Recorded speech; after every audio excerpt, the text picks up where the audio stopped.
Hello and welcome to today's August 4th second stimulus check update and second stimulus package update.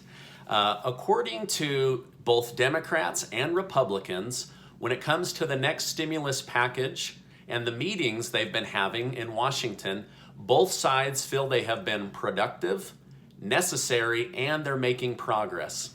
If you're a subscribed member of my community, then welcome back. And if you're not, consider subscribing right now, just like the other 555,000 subscribers.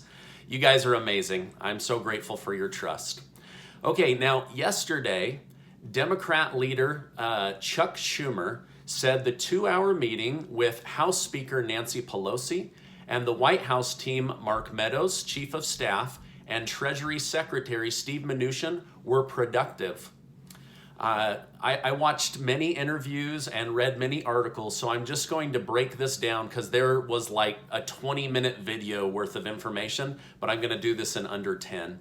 So Chuck Schumer said that they took time to talk and better understand each side's points and the numbers. So this is the first time that they really said, hey, let me listen to you and then you listen to me. And they went through that in detail. They then looked for where do we have common ground so that we can set that to the side and work only on the areas where we don't have common ground. Within the areas that they have uncommon ground, they took each party's area and the numbers and had important and necessary discussions about the actual dollar amounts needed and the time frame that was needed. For example, when it comes to schools, they didn't say, how much money do schools need? They said, if we were to set aside X number of dollars, how long would that amount of money last? How many children does that amount of money feed? How many schools across the country does that get new equipment for?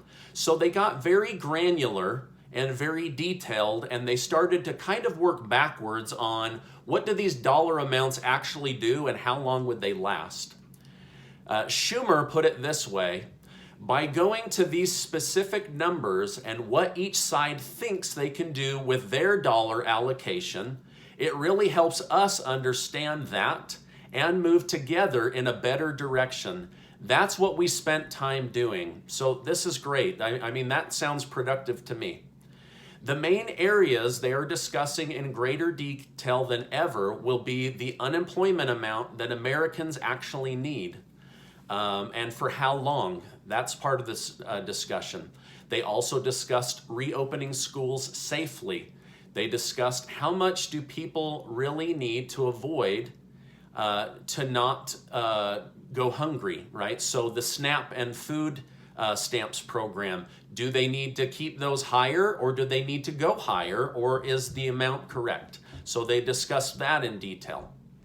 Nancy Pelosi said on some issues, each party is sticking to their position, but they are still able to have discussions on each topic to find common ground or a common amount they both feel is appropriate for the American people. Now, in a twist of events, Republican Senator Lindsey Graham said yesterday he thinks the GOP or Republican Party should be looking at 100% wage replacement until people can find a new job or be called back to an old job. He said he will be submitting a bill this week to add to the discussion. Graham said, I just don't want to pay people more not to work than they were getting paid when they were working.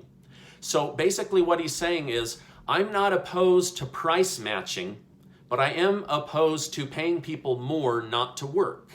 To me, that makes sense, right? Nobody should go backwards for a job loss that they did not cause, but maybe people shouldn't be enriched or disincentivized to stay home. So interesting to see him come out because he's largely been kind of against this stuff. I'm hoping to see a bill pass this week, or at least a piece of a bill that they are ready to send up to President Trump. If you found this video helpful up to this point, will you please give it a like so that YouTube will share it with others? It's the only way they decide whether to share my videos or not. And please, will you share this on social media? Okay, now it feels like we've made good progress, but we still need a bill to get through, so I'll continue to keep you updated. But the fact that they're now looking at the dollar amounts and reverse engineering how much they actually need, to me, is really good news, so please share this video. As I mentioned yesterday, I will not be doing YouTube Live Wednesday night like I normally do, but the following Wednesday, I'll be back with a great show, and I look forward to being with you again. Later today or tomorrow, I'll be releasing a really great interview I did with some smart money moves that you could make right now. In the interview, we also discuss some really great dividend-paying stocks that you may want to get involved with. I also briefly touched on these accounts that my wealthy clients use to build large pools of tax-free money, as described in my best-selling book, Taming Wall Street. So definitely I would love your support in checking that out. The video has really great information, and I think it will be worth your time, and I'll make sure to put timestamps so that you can flow through it as quickly or as slowly as you want. Lastly, I just want to remind you that you are amazing. I appreciate you being in my community, and I'll see you on the next video.